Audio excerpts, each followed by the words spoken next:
Late night at the Ledge, Wednesday night. Appreciate you guys tuning in as you always do.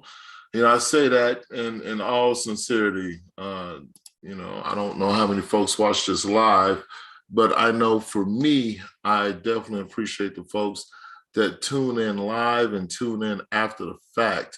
This week, we got a pretty kind of packed agenda. I want to talk about a couple of things, but before I get into that, make sure I want to say thank you to all my folks on LinkedIn.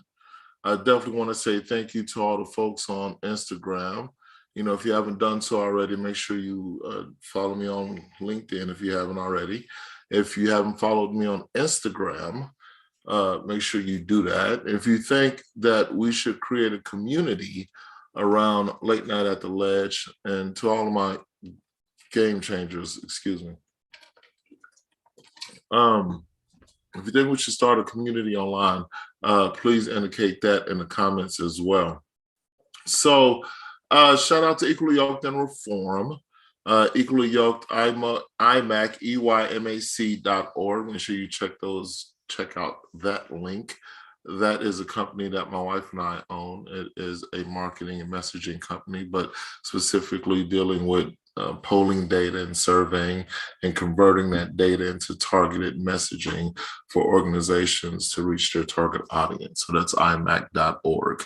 Make sure you go there. And when you go there, you also see that we're doing some work with Reform as well around their parole and probation Give Life Back campaign. So shout out to them as well. Last week, we talked with Darren Mack. If you haven't had a chance to check out that, I'm going to post that. I'll probably post this too, but definitely go back and watch the episode with Darren Mack. He's talking about Rikers Island, the Black Lawyers Association, Color of Change. They're doing a bus ride to freedom out to the bridge. To protest folks being still incarcerated. There's just a good episode. Darren Mack is on some great work too. Forward Justice, I believe, is his organization. And then prior to that, of course, we talked with the ladies from Florida's Families United Against PRR. So go check that out. And you can check that out on youtube.com. You can find it on lewisconwayjr.com. You can also get it on facebook.com/LewisConwayJNR. All right. And you can get notified if you press the bell. So now we got that out the way. I apologize. But so, one of the reasons why I did it, and I'm going to stop saying so. Please, in the comments, somebody write how many times I say so I can be cognizant. There are a few ways for us to engage in the legislative process. Now, this week is highlighting why it's important for us to engage in the process. Now, you can be an organizer, you can be an advocate, you can be a lawmaker, you can be a lobbyist. So I want to hone in on the lawmaker part, I want to hone in on the advocate part, and I want to hone in on the lobbyist part. Now, what many of you know, I ran for office, and one of the reasons why I ran for office was because I realized that the lawmakers who were in a position at the time, in my opinion, were not doing the work that I felt was needed. So I felt compelled through that lens. I didn't feel compelled to run for office because there was, from the time I was young, I wanted to run from office. There was no ambition that was embedded for me from childhood to be in politics. As a matter of fact, politics was probably the furthest thing from my mind. When I was 8 or 9 years old, I was still shooting BBs out of my best friend's gun next door, breaking $400 solarized windows in the 80s when that was way expensive. Anyway, long story. So the reason why I'm going down that path is right now in Texas, we're dealing with folks not being able to have access to mail-in voting. Now, that's one piece of the issue. The other piece of the issue is that the lawmakers that are in office are what kind of pushed this condition to happen. the other side of that is being in Texas and now have an opportunity to work in national arenas across the country. The one thing I noticed in Texas that even me, I felt this burden of always having to play defense, right? I felt like, we're always having to play defense. We're always having to fight uphill, if you will. And there's never an opportunity for us to do any progressive work, right? So when I had the chance to work in places where there was a trifecta of Democrats in the chambers and, as a governor, I realized some of the issues are still there. My hands are dry, excuse me. And the issue is there are two competing variables: being effective or empowering, right? Those are the two competing forces, if you will, when it comes to advocacy. Either you want to be effective at the ledge, or you want to build power in communities that have been historically disenfranchised, criminalized, and penalized, right? Now, those don't always mesh, and those don't always overlay, and those don't always interface in a comfortable way. We definitely haven't built systems and algorithms around that. When I say algorithms, I mean, processes that are designed to work in a specific way that make this thing work well together, right? So advocates, when we go to the ledge, we're faced with either compromising to pass a bill, or we're going to create roadblocks to stop a bill. Now, unfortunately, in most cases, we're going to have a larger impact stopping something bad as opposed to being part of something less good, if you will, to pass. Now, I can remember it like it was yesterday. I was sitting on the front porch of Grassroots across from Juan and Emilion.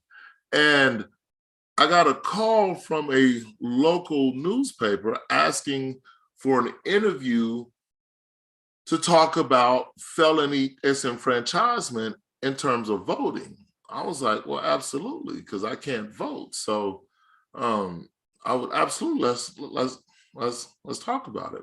Now, at that point, I had been out for 16 years. I had been eligible to vote for 7. So when the reporter showed up and she's like, so how does it feel being able to vote now that you're out? I said, what? I can't vote. She said, yeah, they passed a law that once you're off parole or probation, you're able to vote in Texas. I was like, I didn't know that. And that was in 2016. I got out in 2000. I had gotten off parole in 2013. The law was passed in 2011.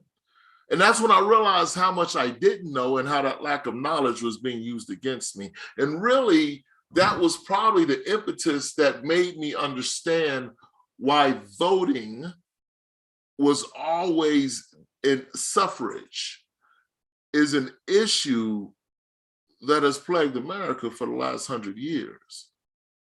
And it's not just voting for people who are disenfranchised. It's voting for people that can't get to the polls.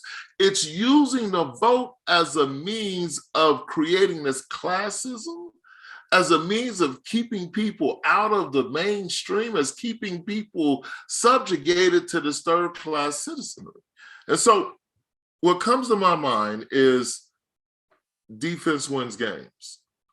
I thought about Phil Jackson, and I thought about Dennis Rodman, and I thought about, and y'all know I'm not a sports fan, but I'm going to use a sports analogy to help you understand that if they can't put points on the board, they can't win. Now, that also means that you may not be able to score, but at least they can't score. They can't win if there's no points on the board.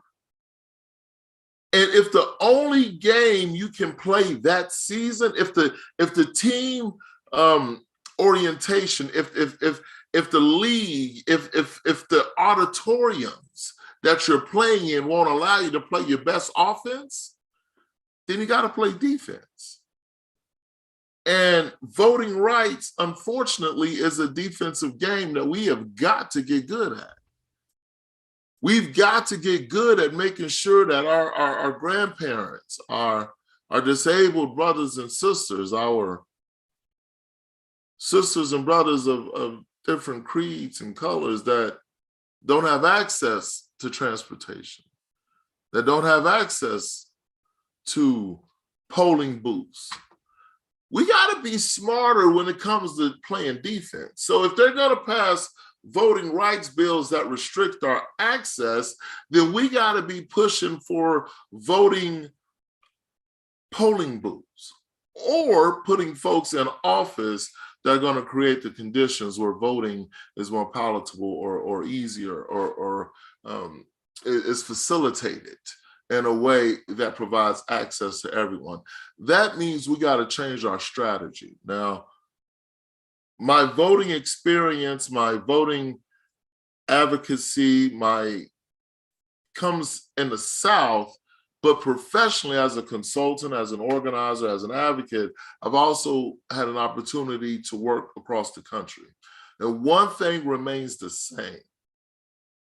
Whatever side you're on, I don't really, as y'all can probably tell, this ain't about Republican and Democrat. Whatever side you're on, in order to get in office, you need votes, period. So what that means is you have some natural built-in allies if you change your perspective. Now, I'll be the first one to admit, when I first got started on the grassroots level, I was very hard-leaning because that's how I was oriented in my initiation to advocacy. Once I got introduced to strategy, once I got introduced to lobbying, once I got introduced to the legislative process and actually being part of passing bills, particularly in a place like Texas, right? Particularly in a place like Georgia, Florida, Mississippi, Alabama, even in places like Michigan, where there's a Democratic governor, but you still have trouble in the Senate and in the House in terms of bipartisanship. The strategy, the energy has to come from the folks who are most directly impacted. That's where your power is. You know, we don't rely on policy to move culture. We rely on culture. Culture is going to be here. And when you institute a culture of people not having access to first-class citizenship based upon their color, their pay rate, their gender, then you are creating a society where no one wins. I don't care who's on top.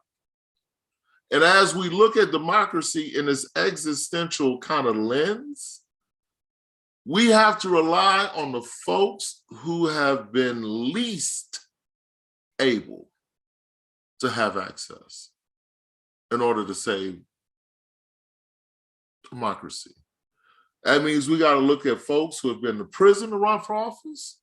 We got to look at folks who are disabled or qualified disabled or identify as someone with a disability to run for office. You know, we got to get homeless folks. And I never told anyone this, but the person that really inspired me to run for office was an unsheltered person that I identified. Her name was Leslie.